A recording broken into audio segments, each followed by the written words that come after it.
কবুল বলেন, কবুল বলেন। আপনারা দুইজন একটু মুসাফার মতো করে, হ্যাঁ, এই যে এইভাবে। হ্যাঁ হ্যাঁ, আচ্ছা আচ্ছা।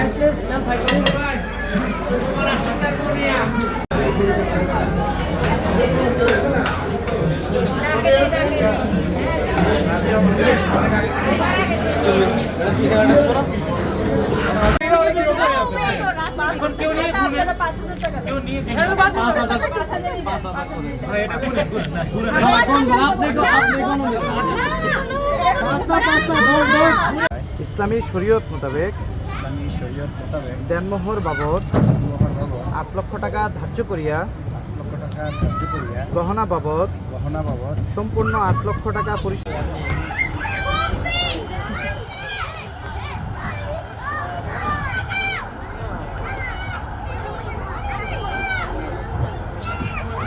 আপনি পরে কেটে আপডেট করে নিন।